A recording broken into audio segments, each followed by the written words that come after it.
गांव के बीचों बीच महेश्वर का बहुत बड़ा घर था। खानदानी अमीर होने के कारण घर में पैसों की कोई कमी नहीं थी, पर उस बड़े से घर में महेश्वर और उसका एक नौकर यही दोनों रहते थे। इसलिए वो पैसों को दान कर देता। गांव के लोग उसे बहुत मानते और उसकी इज्जत भी करते। दिन भर लोगों का आना जाना होने के कारण उसका दिन काम और दान में निकल जाता था, पर रात को उसे बहुत ज्यादा अकेलापन महसूस होता। एक दिन महेश्वर ने नौकर को अपने कमरे में बुलाकर पूछा, अरे सुनो, ये गांव के लोग दिन भर तो मेरे आगे पीछे घूमते हैं, पर रात को इन्हें क्या हो जाता है? कोई घर के आसपास से भी नहीं गुजरता। ऐसा क्यों? मालिक, ये सब उस सामने वाले पीपल के पेड़ की वजह से हो रहा है। गांव के सभी लोग उस पेड़ से डरते हैं। भला क्यों?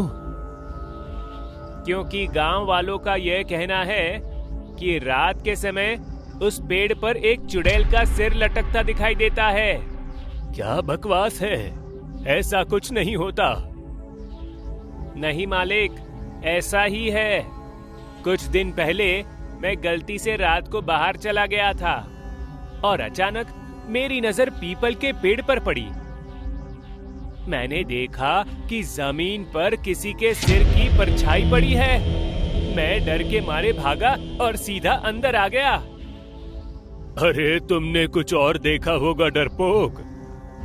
नहीं मालिक। अरे चुप, जाओ यहां से। नौकर वहां से चुपचाप निकल गया।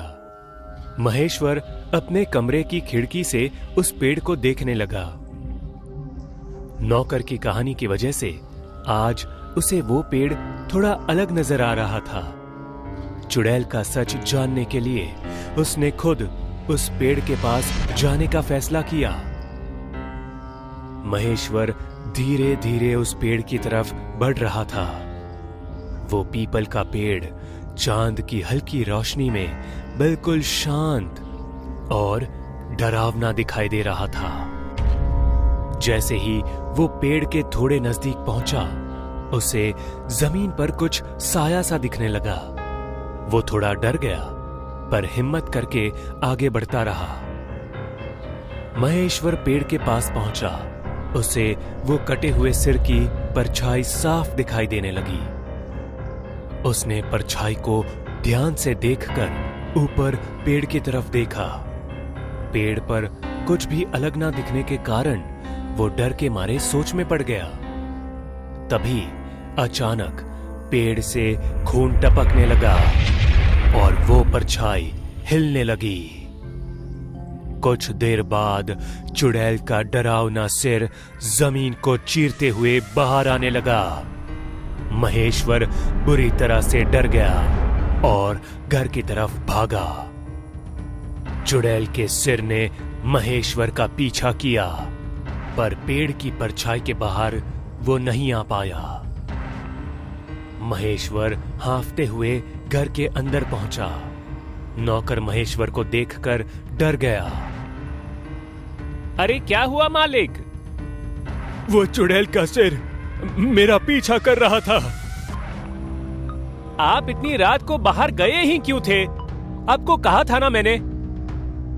महेश्वर बेहोश हो गया। अगली सुबह महेश्वर उठकर खिड़की से उस पेड़ को घूरता रहा। इस चुड़ैल के सिर का कुछ करना पड़ेगा। इस पेड़ की वजह से ये सब कुछ हो रहा है। अगर ये पेड़ ही ना रहा तो? हाँ, इस पेड़ को ही यहां से हटाना होगा, तभी वो चुड़ैल यहां से जाएगी। महेश्वर ने गांव वालों की मदद से उस पेड़ को वहां से हटा दिया। पूरा गांव महेश्वर की जय जयकार करने लगा, उसे दुआएं देने लगा। अरे महेश्वर साहब, आपका बहुत बहुत शुक्रिया। आपने उस चुड़ैल को जड़ से मिटा दिया। सही कहा, इस चुड़ैल ने हमारा रात को बाहर निकलना बंद कर दिया था। साहब, आप हमारे लिए और इस गांव के लिए भगवान हैं। अब आप सब लोग आराम से रात को घूम सकते हैं। डरने की कोई बात नहीं है। सब लोग अपने अपने घर चले गए। महेश्वर भी अपने घर चला गया। रात हो गई। चांद की रोशनी बिल्कुल ना के बराबर थी। महेश्वर अपनी खिड़की से उस पेड़ वाली जगह को देख रहा था। तभी नौकर आके बोला, मालिक, आपको कुछ चाहिए? नहीं, जाओ, सो जाओ तुम। नौकर वहां से चला जाता है। महेश्वर बड़ी खुशी से सोने चला गया। आधी रात हो गई। सारा गांव गहरी नींद में सो रहा था। तभी अचानक महेश्वर के कमरे की खिड़की खुली। महेश्वर खिड़की बंद करने के लिए खिड़की के पास पहुंचा। तभी बाहर से चुड़ैल का सिर कमरे के अंदर आया। महेश्वर बहुत डर गया।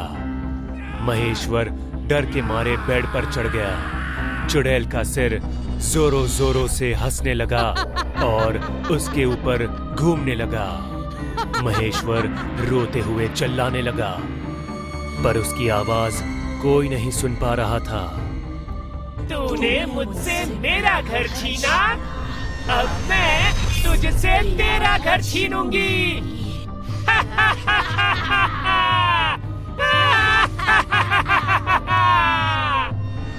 चुड़ैल का सिर खिड़की से बाहर आकर घर के ऊपर चारों तरफ घूमने लगा और घूमते घूमते बड़ा होने लगा। वो सिर अब और भी भयानक होने लगा। चुड़ैल का सिर एक जगह रुका और आंखों से लाल रोशनी निकालकर उस घर को आग लगा दी। अंदर से महेश्वर और उसके नौकर की चिल्लाने की दर्दनाक आवाजें आने लगी। वो सुनकर चुड़ैल और जोर से हंसने लगी। देखते ही देखते पूरा घर जलकर खाक हो गया। कुछ देर बाद उस मलबे में से एक पीपल का पेड़ उगने लगा। पेड़ पूरी तरह से बड़ा हो जाने के बाद उस चुड़ैल का सिर उस पेड़ के अंदर गायब हो गया। कहते हैं कि उस चुड़ैल की वजह से गांव के लोग रात में तो क्या, दिन में भी उस पेड़ के पास जाने से डरते हैं। बहुत साल पहले एक गांव में रेखा और महेश नाम के पति पत्नी रहते थे। घर में काफी खुशहाली थी। एक रात दोनों खाना खाने के बाद सोने जा रहे थे। तभी दरवाजे पर किसी ने दस्तक दी। इस वक्त कौन आ गया? रुको, मैं देखता हूँ। महेश ने जाकर दरवाजा खोला और बाहर आया। दरवाजे के बाहर चादर ओढ़े एक व्यक्ति खड़ा था। भूख लगी है, खाना दे दो। अरे ये कोई वक्त है भीख मांगने का? कल सुबह आना। चलो जाओ यहाँ से। उस व्यक्ति ने अपना हाथ चादर के बाहर निकालकर उसके सामने फैलाया। वो हाथ बिल्कुल सड़ चुका था। आज तक किसी ने मुझे खाली हाथ नहीं भेजा। महेश वो हाथ देखकर बहुत डर गया और अंदर जाकर दरवाजा बंद कर दिया। क्या हुआ आपको? कौन था बाहर? शायद वो वही भिखारी चुड़ैल थी जिसके बारे में कल तुम बात कर रही थी। आपने उसे खाना दिया कि नहीं? नहीं, मैं तो बहुत डर गया था। हे भगवान, ये आपने क्या कर दिया? अगर गांव में कोई भी उस चुड़ैल को भीख देने से इनकार करता है तो वो उसके पूरे घर को खुद की तरह भिखारी बनाती है। आप रुकिए, मैं अभी उसे खाना देकर आती हूँ। रेखा दौड़कर रसोई घर में गई और खाना लेकर चुड़ैल को देने के लिए बाहर आ गई। बाहर आकर रेखा ने देखा कि चुड़ैल वहां नहीं थी। बस उसका सड़ा हुआ हाथ टूटकर घर के सामने पड़ा था। वो हाथ देखकर रेखा और भी डर गई और खाने की थाली वहीं छोड़कर अंदर भाग गई। आधी रात बीत चुकी थी, पर दोनों में से किसी को भी नींद नहीं आ रही थी। उस चुड़ैल की वजह से दोनों बहुत डर गए थे। थोड़ी देर में दोनों की आंख लग गई। घर के चारों तरफ एक भयानक सी शांति फैल गई। उतने में किसी ने दरवाजा खटखटाया। दोनों की नींद खुल गई और दोनों ही दरवाजे की तरफ गए। दरवाजा खुला हुआ था।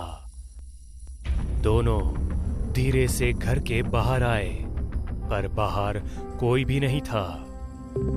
अचानक छत से एक चुड़ैल उड़ती हुई दोनों के सामने आई। उसका एक हाथ नहीं था। वो दिखने में भयानक और खूंखार थी। उसके पीछे से उसका हाथ उड़ता हुआ आया और उसके शरीर से जुड़ गया। रेखा और महेश ने घर के अंदर भागना चाहा, पर उनके मुड़ते ही दरवाजा अपने आप बंद हो गया।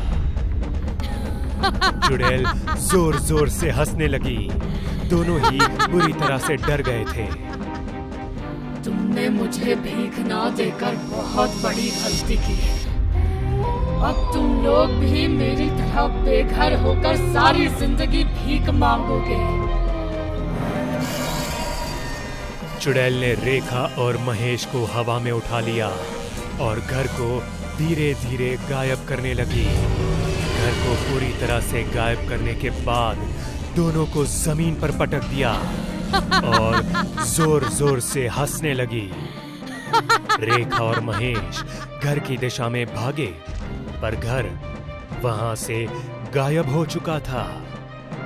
अब तुम्हारी बारी। चुड़ैल उन दोनों के पास आने लगी। वो दोनों ही यहाँ वहां भागने लगे। चुड़ैल ने रेखा को पकड़ लिया और उसके शरीर पर अपना हाथ फेरने लगी। रेखा जोर जोर से रो रही थी। कुछ देर बाद रेखा का चेहरा उस चुड़ैल की तरह भयानक दिखने लगा और पूरा शरीर धीरे धीरे सड़ने लगा। आखिर में रेखा का रोना बंद हो गया और वो मर गई। रेखा को मारने के बाद चुड़ैल महेश को ढूंढने लगी, पर उसे महेश कहीं नहीं दिखाई दिया।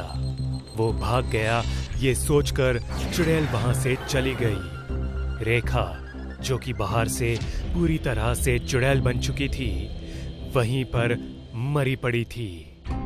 थोड़ी देर बाद महेश दौड़ता हुआ रेखा के पास आया और एकदम से डर गया। महेश ने रेखा को उठाया और पूछा, रेखा, ये तुम्हें क्या हुआ? रेखा ने एकदम से आंखें खोली और वो देखकर महेश और भी ज्यादा डर गया। रेखा की आंखें पूरी तरह से लाल थी और चेहरा सफेद पड़ चुका था। महेश रेखा को छोड़कर दूर हो गया। रेखा उठ खड़ी हुई और अपने आसपास देखने लगी। उसे महेश दिखाई दिया। रेखा की नजर उस पर पड़ते ही महेश डर गया। वो महेश को देखकर मुस्कुराई और उसे मारने के लिए उसके पास आने लगी। रेखा को ऐसे आते हुए देख महेश डर के मारे पीछे जाने लगा और पत्थर की ठोकर लगकर नीचे गिर गया। रेखा उसके नजदीक आकर उसका गला दबा देती है। थोड़ी ही देर में महेश की जान निकल गई। रेखा महेश को मारने के बाद एक घर की ओर गई और उसने दरवाजा खटखटाया। एक औरत ने दरवाजा खोला। रेखा ने अपने हाथ फैलाए और कहा, भूख लगी है, खाना दो। औरत घबराकर अंदर चली गई और दरवाजा बंद कर लिया। रेखा जोरों जोरों से चिल्लाने लगी। उसकी आवाज पूरे गांव को डरा रही थी। एक बहुत ही मशहूर हिल स्टेशन था। लोग यहाँ दूर दूर से घूमने आते थे। इस हिल स्टेशन पर बहुत चहल पहल थी, पर अब सन्नाटा छाया रहता है, जैसे कोई कब्रिस्तान हो। और इसका कारण है अंधी चुड़ैल। इसलिए कोई इस रास्ते से नहीं गुजरता। लेकिन जब किस्मत ही खराब हो तो इंसान क्या करे। राहुल अपनी पत्नी साक्षी के साथ कार से इसी रास्ते से जा रहा था और अचानक कार बंद पड़ गई। नहीं नहीं, यहां गाड़ी खराब नहीं होनी चाहिए। चल चल चल। क्या नहीं नहीं, तुम्हारे साथ तो मेरी पूरी जिंदगी खराब हो गई है। अरे चुप हो जाओ, पहले तो ये गाड़ी और अब तुम। तुम्हारे साथ कभी बाहर जाती हूँ तो कुछ ना कुछ बुरा हो ही जाता है।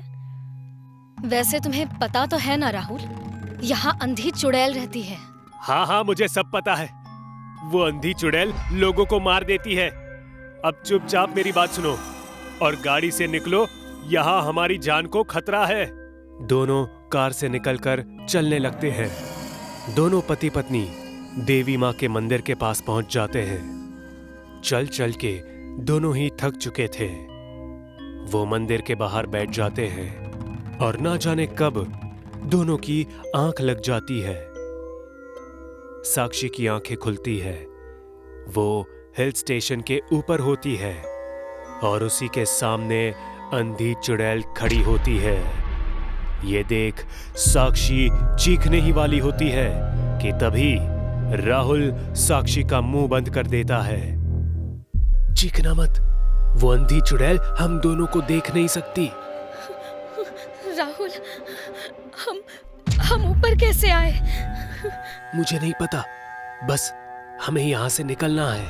अंधी चुड़ैल दूसरी तरफ देख रही थी। दोनों यहाँ से भागने की कोशिश करते हैं कि तभी अंधी चुड़ैल को कदमों की आवाज आती है। चुड़ैल दोनों के पीछे दौड़ने लगती है। वो लोग गलत दिशा में दौड़ते दौड़ते पहाड़ के एक सिरे पर आ जाते हैं। आगे खाई और पीछे अंधी चुड़ैल। दोनों की धड़कनें तेज है। डर के मारे उनके हाथ पैर थर-थर कांप रहे थे। राहुल, मुझे मरना नहीं है। मुझे बहुत डर लग रहा है। मुझे मरना नहीं है राहुल। चुप चुप, कुछ नहीं होगा। कुछ देर दोनों वहीं पर रहते हैं बिना हिले डुले। अंधी चुड़ैल यहाँ वहां हाथ मारती है। दोनों उसके हाथ नहीं लगते तो वापस जाने लगती है। तभी साक्षी जोर से सांस छोड़ती है। चुड़ैल फिर से उनके पास मुड़ जाती है। अरे उसे पता चल गया हम यही हैं। एक काम करो, मैं उसे उलझाता हूं। जब वो मेरे पास आए तो तुम भाग जाना नीचे, ठीक है? दोनों अलग अलग दिशा में मुड़ जाते हैं। राहुल जैसे ही भागता है, अंधी चुड़ैल राहुल का गला पकड़ के उसे उठा लेती है। राहुल को इस हालत में देख साक्षी जोर से चिल्लाती है, राहुल! अंधी चुड़ैल राहुल को मारकर साक्षी को हिल स्टेशन से धकेल देती है और फिर राहुल की लाश को भी नीचे फेंक देती है। अगली रात राहुल का भाई एक तांत्रिक के पास पहुंचता है। उस अंधी चुड़ैल ने मेरे भैया और भाभी की जान ले ली। मैं उस चुड़ैल को नहीं छोड़ूंगा। तुम्हें जितने पैसे चाहिए मैं दूंगा, बस उस चुड़ैल को खत्म कर दो। ठीक है, चल। आज उस अंधी चुड़ैल का नामो निशान मिटा दूंगा। दोनों पहाड़ के ऊपर पहुंचते हैं। संदीप पत्थरों पर खून देखकर रोने लगता है। तभी संदीप के सामने अंधी चुड़ैल आ जाती है। संदीप चुड़ैल को देखकर डर जाता है। मैं तुझे नहीं छोड़ूंगा। मेरे भैया और भाभी का खून कर दिया तूने, तुझे तो मार ही दूंगा। अंधी चुड़ैल संदीप को हवा में उठा लेती है। तभी तांत्रिक कुछ मंत्र पढ़ने लगता है। अंधी चुड़ैल, उसे कुछ मत करना, वरना तुम्हारा अंत कर दूंगा। तांत्रिक के मंत्रों का असर चुड़ैल पर दिख रहा था। चुड़ैल ने संदीप को छोड़ दिया। फिर तांत्रिक ने चुड़ैल के आसपास एक घेरा बना दिया जिस घेरे से चुड़ैल बाहर नहीं निकल पा रही थी। तांत्रिक, मुझे जाने दे, मैं तुझे कुछ नहीं करूंगी। नहीं जाने दूंगा। तूने अब तक ना जाने कितने मासूमों को मौत के घाट उतारा है। उन सब के परिवारों के लिए मैं तेरा अंत कर दूंगा। ये कौन है? तूने इसके भैया और भाभी को कल रात मारा था, भूल गई? उन्होंने तेरा क्या बिगाड़ा था? क्यों मारा तूने उनको? ये मेरी जगह है, मैं यहाँ रहती हूँ और मुझे किसी का यहाँ आना अच्छा नहीं लगता। जो यहाँ आएगा तू उन्हें मार देगी? हाँ हाँ, मार दूंगी, जैसे उन लोगों ने मुझे मारा था। कौन लोग? मैं भी सब लोगों की तरह हिल स्टेशन घूमने आई थी।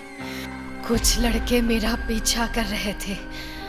उन्होंने मुझे अकेले में पकड़ लिया और मुझे पकड़ के ऊपर ले गए। मैं चीखती रही, चिल्लाती रही, किसी ने मेरी मदद नहीं की। उन लड़कों ने मेरी इज्जत लूट ली। अरे इसे बाहर से नीचे फेंक देते हैं, किसी को कुछ पता नहीं चलेगा।